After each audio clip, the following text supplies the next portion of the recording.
ଆଜିର କବିତାଟି ମୁଁ ଆଜି ଉପସ୍ଥାପନ କରିବାକୁ ଯାଉଛି। ରାଧାକୃଷ୍ଣଙ୍କର ଅପୂର୍ବ ଗାଥା। ତାଙ୍କ ଗାଥାର ତ ପରିସୀମା ନାହିଁ। ସେଇ ଛୋଟିଆ ଗୋଟେ ପ୍ରେମ, ବିରହ, ବେଦନା, ଯାତନା ଭିତରେ ଲୁଚି ରହିଛି ତାଙ୍କର ଅପୂର୍ବ କାହାଣୀ। ଆଶା ଆପଣମାନଙ୍କୁ ନିଶ୍ଚିତ ଭଲ ଲାଗିବ। କବିତା ରାଧା ଏବଂ କୃଷ୍ଣଙ୍କର ଏକ ଅପୂର୍ବ ପ୍ରେମ କାହାଣୀ। ଆସନ୍ତୁ ଶୁଣିବା। ନିଶ୍ଚିତ ରୂପେ ଆପଣ ଟିକେ ମନ ଦେଇ ଶୁଣନ୍ତୁ, ଆଉ ଆପଣମାନଙ୍କ ହୃଦୟକୁ ଛୁଇଁଯିବ ବୋଲି ମୋର ଆଶା।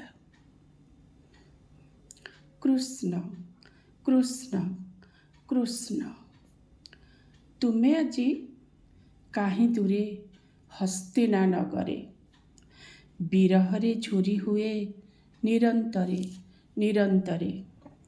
ଏ ଫଗୁଣ ଫଗୁ ଖେଳରେ, ଗୋପର ଗଉଡ଼ମାନଙ୍କ ଲଉଡ଼ି ଖେଳରେ, ଗୋପାଙ୍ଗନା ଚାହିଁଛନ୍ତି, କାନ ଡେରିଛନ୍ତି ତୁମର ସେ ମଧୁର ମୂର୍ଚ୍ଛନା ବଇଁଶୀର ସ୍ୱରକୁ। କାଳେ ବାଜି ଉଠିବ ବେଳ ଅବେଳରେ। ସତରେ କାହ୍ନା, ମୁଁ ଏକା ଅଧୁରା ନୁହେଁ, ସାରା ଗୋପବାଳା ଅଧୁରା। ତୁଣ୍ଡ ନ କହିଲେ ବି ଖୋଜୁଛି ସେହି ବିତାହୁଆ ଅଭୁଲା ଅତୀତ।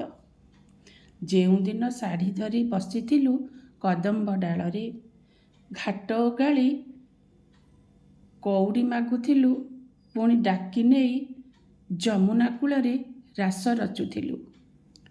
ଲହୁଣୀ ପାଇଁ ଅଳି କଲେ ଦହି ହାଣ୍ଡି ଭାଙ୍ଗି ଦେଉଥିଲୁ।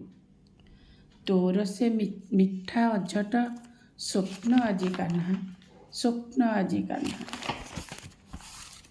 ସତରେ କାହ୍ନା, ତୁ ନଥିଲେ ଏ ରାଧା ଜାଣିପାରି ନଥାନ୍ତା ସେ ପୁରୁଷ ନା ନାରୀ, ସେ ସୁକୁମାରୀ ନା ଶାଶୁ ନଣନ୍ଦଙ୍କ ଆକଟରେ ରହିବା ପାଇଁ ଜନ୍ମ ଯେ ତାହାରି। ଫୁଙ୍କିଦେଲୁ କର୍ଣ୍ଣରେ ପ୍ରେମର ମହାମନ୍ତ୍ର, ଯାହାକୁ ପାଥେୟ କରି ବଞ୍ଚିଛି ଏତେ ଦିନ। ସେହି ପ୍ରେମରେ ମୁଁ କଅଁଳୁଛି, ପତ୍ରଝଡ଼ା ଦଉଛି, ପୁଣି ଫୁଲ ହୋଇ ଫୁଟୁଛି, ନାଚୁଛି ପାଗଳ ପରି ତୋ କଥା ଭାବି ଭାବି। ଜାଣିଛୁ କାହ୍ନା, ଶେଷକାଳେ ଦେଖିଯିବୁ ଟିକେ, ବଇଁଶୀକୁ କହିବୁ ରାଧା ରାଧା ଡାକିବ ଅଚିରେ, ଆଉ ମୁଁ ଚାଲିଯିବି ଖୁବ୍ ଖୁସିରେ ଆରପାରିକୁ। ଗୋପ ଛାଡ଼ି ଗଲାବେଳେ କଥା ଦେଇଥିଲୁ, ଆଖିରୁ ନ ଝରାଇବାକୁ ଲୁହ।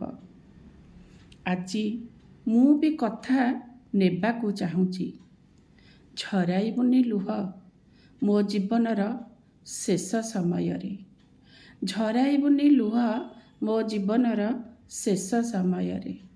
କୃଷ୍ଣ କୃଷ୍ଣ ହେ କୃଷ୍ଣ।